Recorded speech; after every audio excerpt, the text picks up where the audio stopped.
أعوذ بالله من الشيطان الرجيم بسم الله الرحمن الرحيم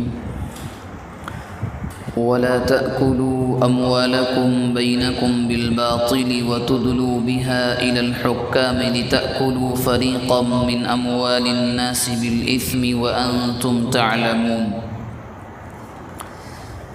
يسألونك عن الأهلة قل هي مواقيت للناس والحج وليس البر بأن تأتوا البيوت من ظهورها ولكن البر من اتقى وأتوا البيوت من أبوابها واتقوا الله لعلكم تفلحون صدق اللہ العظیم۔ قرآن مجید کا دوسرا پارہ ہے اور سورہ بقرہ کا رکوع نمبر 23 یہاں ختم ہو رہا ہے۔ اس سے پہلے کی آیات میں جو باتیں ہمارے سامنے آئیں وہ تقریباً 6 آیتوں کے اندر روزے کی فرضیت، اس کے احکامات، وہ تمام چیزیں تفصیل سے ہمارے سامنے آ چکی ہیں۔ آج کی جو آیت ہے اس کے اندر اللہ تبارک و تعالی کی جانب سے ایک بڑا خاص اور اہم حکم بتلایا گیا ہے، نازل فرمایا گیا ہے، وہ ہے حرام مال سے بچنا اور حلال مال کی فضیلت۔ اب سوال یہ ہوتا ہے کہ ابھی تو روزے کے احکامات کا بیان چل رہا تھا، اب اچانک حرام الحلال کا مسئلہ شروع کر دیا، تو اس آیت میں اور اس سے پہلے کی آیات میں آپس میں ربط اور کنیکشن کیا ہے؟ تو یاد رکھیں، روزے کی عبادت صوم کے جو بہت سے مقاصد ہیں، اس میں کا ایک اہم مقصد یہ ہے کہ بندوں کو صبح صادق سے غروب آفتاب تک روکا جاتا ہے حلال چیزوں کے استعمال سے۔ وہ چیزیں حلال ہوتی ہیں عام دنوں میں مگر رمضان میں حرام ہیں۔ صبح صادق سے لے کر رمضان کے کسی بھی دن میں غروب آفتاب تک کسی پینے کی چیز کا استعمال یا کھانے کی چیز کا استعمال یا گھر والوں سے قربت منع کر دیا گیا ہے، حالانکہ عام دنوں میں یہ چیز حلال ہے۔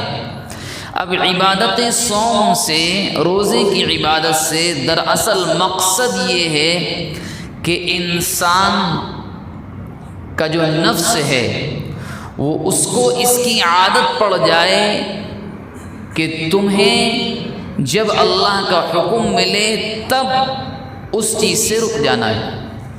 جب ایک نفس کو یہ عادت پڑ جاتی ہے کہ فلاں وقت میں فلاں چیز استعمال نہیں کرنا ہے، یہی اللہ تبارک و تعالی کی چاہت ہے۔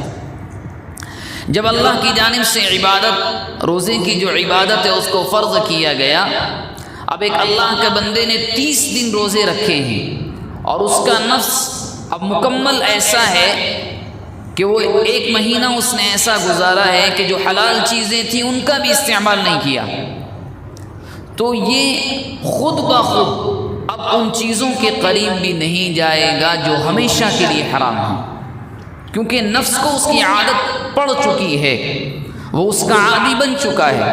یہی اس آیت میں اور اس سے پہلے کی آیت میں ربط ہے۔ فرمایا وَلَا تَأْكُلُوا أَمْوَالَكُمْ بَيْنَكُمْ بِالْبَاطِلِ، لوگوں آپس میں ایک دوسرے کا مال ناحق مت کھایا کرو۔ اور اس کے بعد فرمایا وَتُدْلُوا بِهَا إِلَى الْحُكَّامِ، اور ان آپس کے معاملات کو عدالت تک مت لے جایا کرو۔ پھر قرآن خود ہی بیان کرتا ہے لِتَأْكُلُوا فَرِيقًا مِّنْ أَمْوَالِ النَّاسِ، تاکہ تم ایک فریق یعنی لوگوں کی ایک جماعت کا مال ظلماً کھا جاؤ، اور حالانکہ تمہیں پتہ ہے۔ سب سے پہلے قرآن کی اس آیت میں اللہ نے پہلا حصہ بیان کیا کہ ناحق آپس میں ایک دوسرے کے مال کھانے کی اجازت نہیں ہے۔ اب اس میں ہر وہ طریقہ ہے، چاہے کسی کا مال چھینا ہو، دبایا ہو، ظلماً لیا ہو، قرض لے کر منع کر دیا ہو، رشوت لی ہو، سود کا مسئلہ ہو، تمام حرام طریقے جو مال کے کمانے کے سب اس میں داخل ہیں۔ ناحق کسی کا مال لے کر کھانا، قرآن نے کہہ دیا اس کی اجازت نہیں۔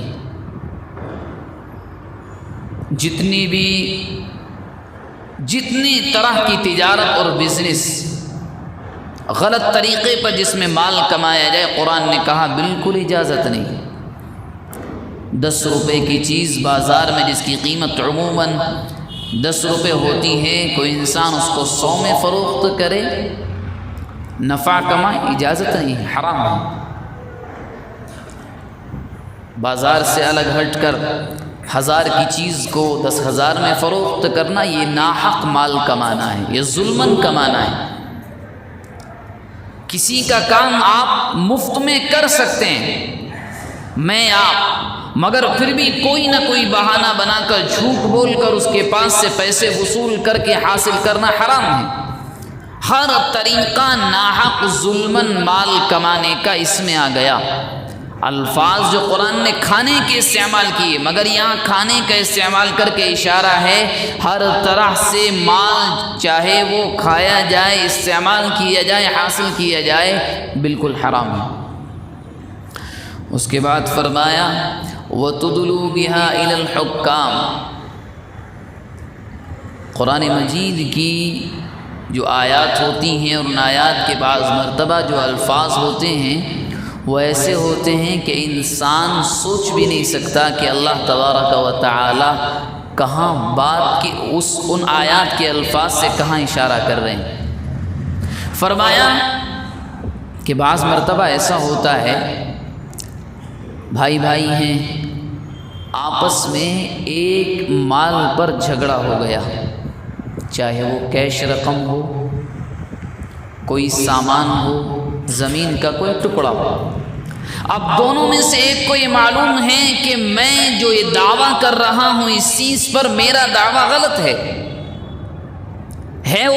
وہ چیز چھوٹے بھائی کی، وہ زمین کا ٹکڑا اس پر دوسرے بھائی کا حق ہے، لیکن یہ بھی جان بوجھ کر صرف اس کو حاصل کرنے کے لیے دعویٰ کر رہا ہے۔ اب قرآن کہتا ہے کہ ایسے معاملات کو عدالت میں مت لے جایا کرو۔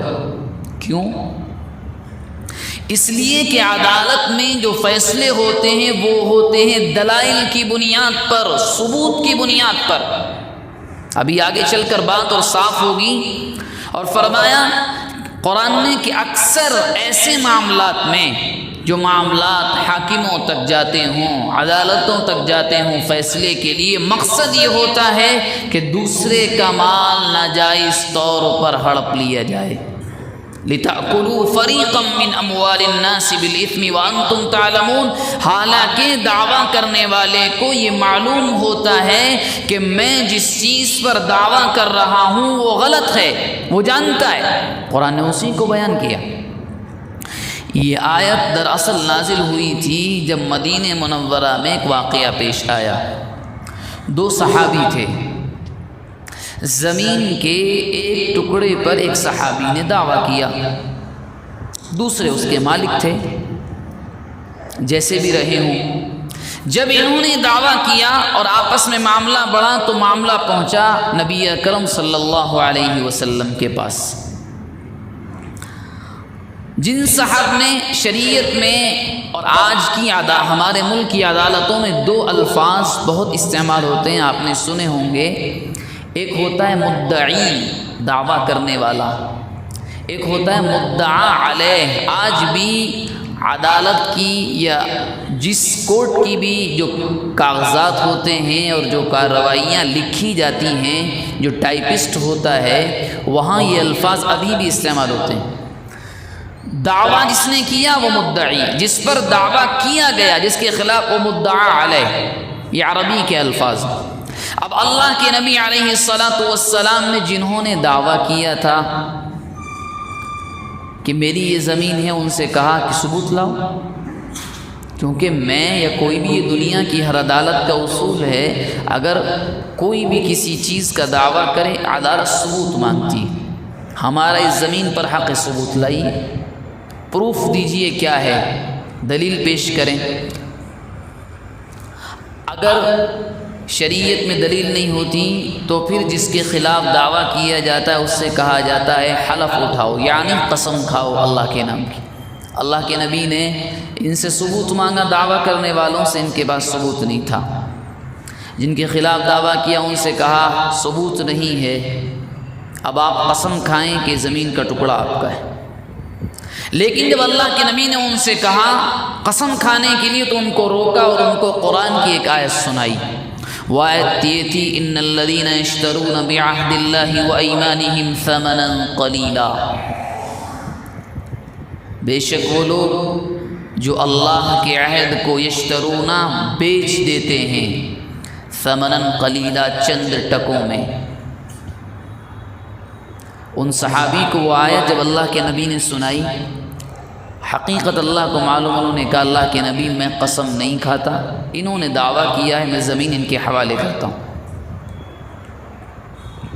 اس واقعے کے بیک گراؤنڈ میں یہ آیت نازل ہوئی اور اللہ کے نبی نے اس موقع پر ایک بات، بڑی اہم بات ارشاد فرمائی۔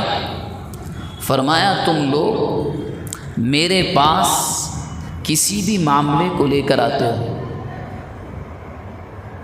دونوں میں سے ایک جماعت، ایک فریق، ایک پارٹی اس معاملے کو الفاظ کے ذریعے سے بڑا خوبصورت بنا کر پیش کرتی ہے، جو آج کل لائرز کا کام ہے کہ کسی بھی معاملے کو، کسی بھی ٹاپک کو، چاہے وہ جھوٹا ہی کیوں نہ ہو، وہ ہوا ہی نہ ہو، مگر وہ اپنے بتانے اور بولنے کے انداز اور الفاظ سے اس کو ایسا بنا کر ایک قاضی اور جج کے سامنے پیش کرتے ہیں کہ فیصلہ انہیں کے حق میں آتا ہے۔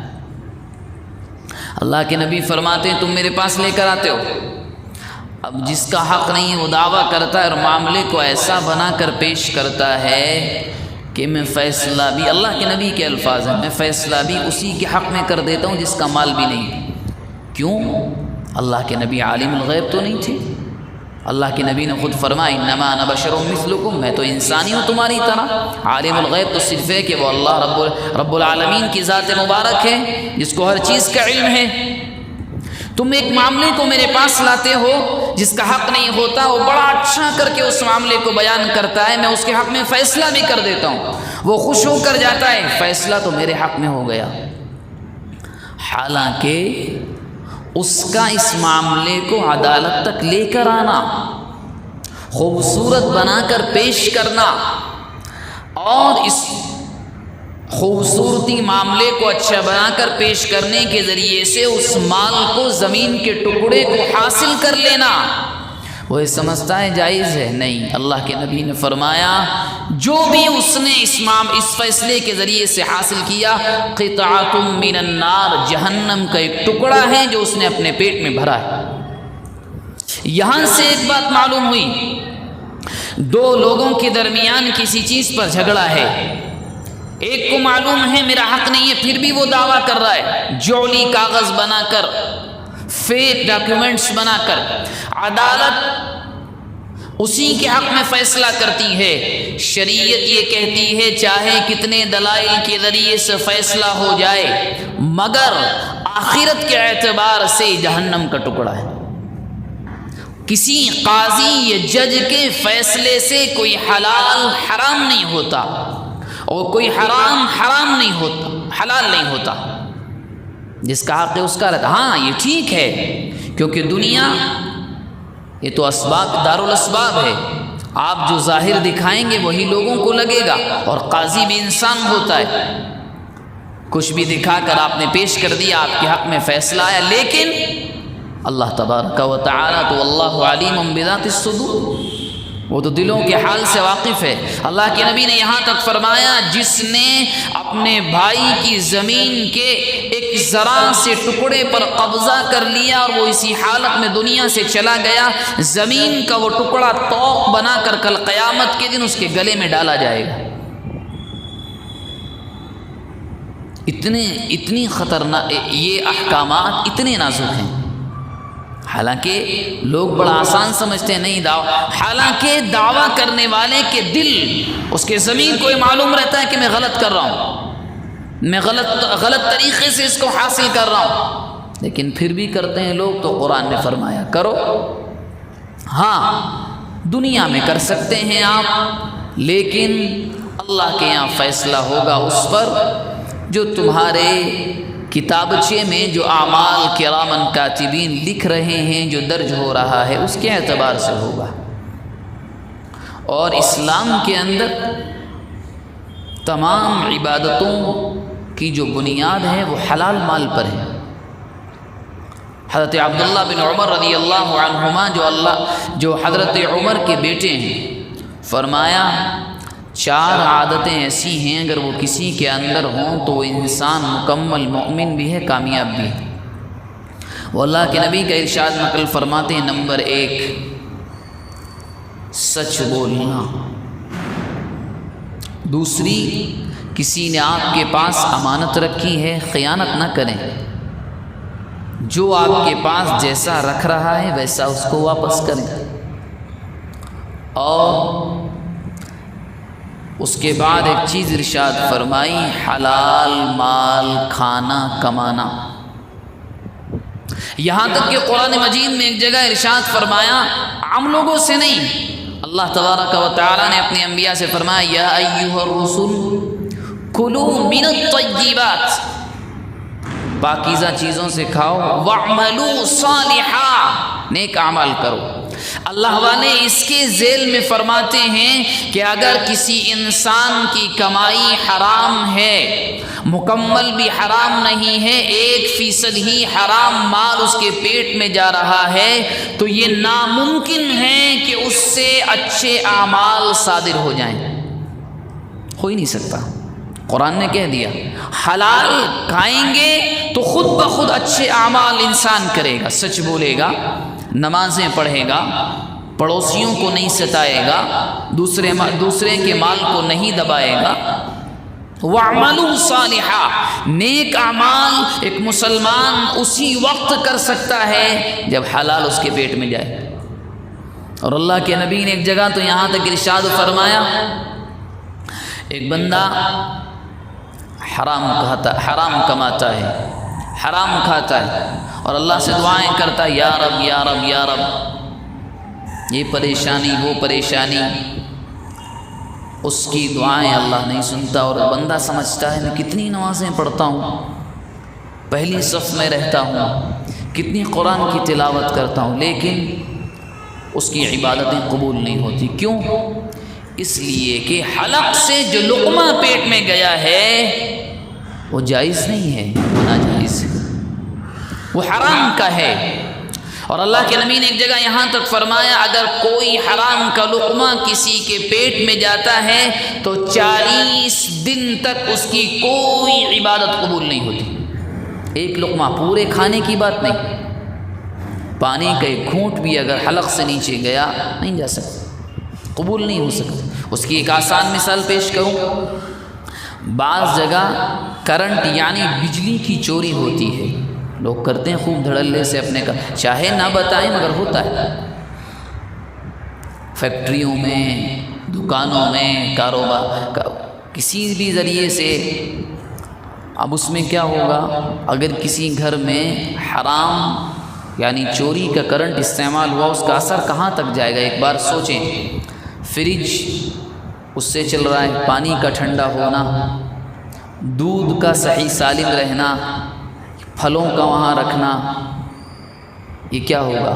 یہ بنیں گے، گھر والے بنائیں گے آنچ پر رکھ کر، کیا ہم اور آپ سوچتے ہیں یہ حلال رہ گئے؟ نہیں، حرام، بالکل حرام۔ کیوں؟ چاہے حکومت کی جانب سے کتنا مہنگا کر دیا، آپ کے پاس آپشن ہے، آپ استعمال کریں یا نہ کریں، آپ کے پاس آپشن ہے، نہ کریں، آپ اندھیرے میں رہیں حلال طریقے سے۔ کون کہہ رہا ہے کہ حرام کا کرنٹ استعمال کر کے اپنی ہر چیز کو حرام کر لیا جائے؟ اور جب وہ پیٹ میں جاتا ہے، بچے بھی کھاتے ہیں، تو عبادتیں گھروں کے اندر خیر و برکت تو نہیں آئیں گی، اچھے کام، بچے سچ تو نہیں بولیں گے، ماں باپ سچ تو نہیں بولیں گے، آپس میں بحث و مباحثے ہوں گے، لڑائیاں ہوں گی۔ ہاں، جہاں حلال کا استعمال مکمل ہوتا ہے، اہتمام ہوتا ہے، ہم کہاں سے کما رہے ہیں، وہ طریقہ حلال بھی ہے کہ نہیں، کہاں سے پیسہ آ رہا ہے۔ اللہ کے نبی نے یوں فرمایا، کل قیامت کے دن 4 سوالات ہوں گے، اس کے بغیر کسی بندے کی قدم روز محشر کے میدان سے ہل بھی نہیں سکتے۔ اس میں سے ایک سوال ہے، فی مالہ مکتسبہ، من این اکتسبہ، کہاں سے کمایا، اس کی تفصیل دینی ہوگی کہ انکمنگ جو ہوئی یہ کہاں سے تھی، وفیما انفقہ، کہاں خرچ کیا، آؤٹ گوئنگ کہاں ہے، کس پر، کیسے۔ یہ مسئلہ بہت نازک ہے، بڑا مشہور واقعہ ہے۔ جب حجاج بن یوسف گرچہ مسلمان تھا مگر اس امت کا سب سے بڑا ظالم شخص گزرا ہے، جس کے بھتیجے محمد بن قاسم رحمہ اللہ کے ذریعے سے ہندوستان میں اسلام آیا۔ وہ آیا، ایک جگہ کا حاکم تھا، اور اس جگہ ایک بات مشہور تھی، کوئی بھی ظالم حاکم آتا تو علماء کی ایک جماعت تھی اللہ والوں کی، وہ دعا کرتے، وہ ظالم 40 دن کے اندر چلا جاتا تھا، کیونکہ حلال جب پیٹ میں جاتا ہے تو اللہ کی جانب سے دعاؤں کی قبولیت بڑی جلدی نازل ہوتی ہے۔ اب اس نے اپنے حاکم بننے کے بعد سب سے پہلے ایک کام کیا، ان 40 علماء جتنے کم و بیش کی تعداد تھی ان کو بلایا، اپنے یہاں دعوت کی۔ دعوت جب انہوں نے کھا لی، کر لیا، ان کے وہم و گمان میں بھی ایک بات نہیں تھی جو آگے وہ کہنے والا تھا۔ اس کے بارے میں مشہور تھا کہ اگر اس کی بات اس کی فوج کے کسی سپاہی نے نہیں مانی تو زندہ جلا دیتا تھا۔ اور اتنا بڑا ظالم کہ حضرت عبداللہ بن زبیر، امی جان عائشہ رضی اللہ عنہا کے بھتیجے، حضرت اسماء بنت ابی بکر کے بیٹے ہیں شاید، ایک صحابی رسول کو اس نے مکہ مکرمہ میں سر راہ پھانسی پر لٹکایا تھا۔ اتنا بڑا ظالم ہے وہ۔ اس نے جب علماء کو کھانا کھلا دیا، اب ان سے ایک بات کہی کہ میری جو رودات سامنے آئے گی اب تم دعا کرنا، دیکھتے ہیں دعا قبول ہوتی ہے نہیں۔ انہوں نے دعائیں کی، نہیں قبول ہوئیں۔ اس نے پھر اس کی وجہ بتلائی، میں نے تمہاری دعوت اور ضیافت کے لیے جو بلایا تھا اس کا مقصد یہ تھا، میں نے جو کھانا تمہیں کھلایا ہے وہ مکمل حرام کا ہے، تم 40 دن پیشانیاں رگڑتے رہو میرے خلاف، اللہ تمہاری نہیں سنے گا، اور یہ اللہ کا فیصلہ ہے۔ اللہ والے یہاں تک فرماتے ہیں کہ ایک بندہ حرام کماتا ہے، اس حرام کے ذریعے سے حج کرتا ہے، حج کے سفر پر یا عمرے کے سفر پر جاتا ہے، کعبۃ اللہ کو دیکھ کر ہر پہلی بار جب وہ دیکھتا ہے کہ اس عمارت کو دیکھ کر لوگوں کی آنکھوں میں آنسو آتے ہیں، وہ محبت امنڈ کر آتی ہے آنکھوں سے آنسوؤں کی شکل میں، وہ کعبۃ اللہ کو دیکھ کر دعائیں مانگتا ہے، موقع ملا تو ملتزم سے چمٹ جاتا ہے، موقع ملا تو حجر اسود کے پاس جا کر بوسہ لے کر دعائیں مانگتا ہے، موقع ملتا ہے تو کعبۃ اللہ کی عمارت کو چوم کر اللہ سے دعائیں مانگتا ہے۔ اور آگے چلیں آپ، مدینہ منورہ جا کر اللہ کے رسول کی روضہ اطہر کی جالی کے سامنے درود و سلام کا نذرانہ پیش کرنے کے بعد وہ دعائیں مانگتا ہے، مگر کمائی حرام، جو مال وہ عمرے کے سفر یا حج میں استعمال کر رہا ہے وہ حرام۔ اللہ والے فرماتے ہیں وہ پیشانی کو رگڑتا رہے اور کعبۃ اللہ کا صحن ہو، دامن ہو، تب بھی دعا قبول نہیں ہوگی۔ یہ ہے حرام مال کی نحوست، کچھ بھی کر لے، غلط طریقے سے مال کمانے کو اسی بنیاد پر اللہ کے نبی نے منع فرمایا۔ سوکھی روٹی ہو حلال کی ہو، گرچہ سوکھی روٹی ہو، بہتر ہے اس قورمے سے، اس بریانی سے جو حرام سے کما کر بنائی گئی، اس سے 1000 درجے بہتر ہے۔ اسی بنیاد پر اللہ والے فرماتے ہیں کہ زیادہ مال کے پیچھے مت جاؤ، کہیں نہ کہیں حرام کی گھاٹی میں گر جاؤ گے۔ بہتر ہے پانی میں ڈبو کر سوکھی روٹی کو کھا لیا جائے، نمک سے کھا لیا جائے، وہ اس سے بہتر ہے کہ تمام لقمے جتنے ہم کھا رہے ہیں اگر ایک لقمہ بھی پیٹ میں حرام کا گیا تو عبادتیں قبول نہیں ہوتی۔ حضرت ابو بکر صدیق رضی اللہ عنہ کے بارے میں آتا ہے کچھ اٹھا کر کھا لیا،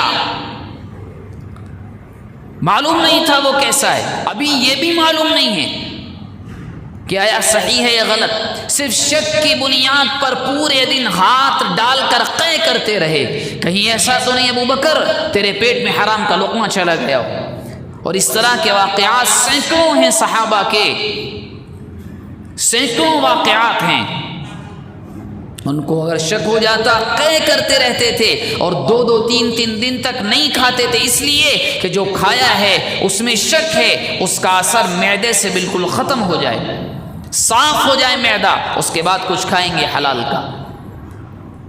ہاں مال کمانے سے اسلام نے منع نہیں فرمایا، کہا خوب کماؤ۔ سورہ جمعہ میں یہ کہا کہ جب نمازیں ادا کر لیا کرو وابتغوا من فضل اللہ، جب خوب کماؤ، مال ہے۔ کیوں؟ اس پر سب کا اتفاق ہے کہ دنیا کے اندر گزارا بغیر مال کے ہو نہیں سکتا، مال کے اوپر مدار ہے، مالدار بننا کوئی گناہ کی چیز نہیں ہے، کوئی غلط نہیں، لیکن حلال کمائیں۔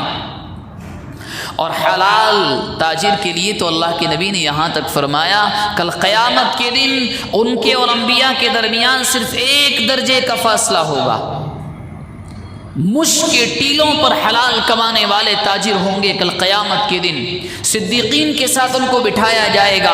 اللہ کی راہ میں جو لوگ شہید ہوتے ہیں، حلال کمانے والے بزنس مین اور تاجر کو ان صدیقین اور شہداء کے ساتھ بٹھایا جائے گا، بشرطے کہ مال حلال کمایا ہو۔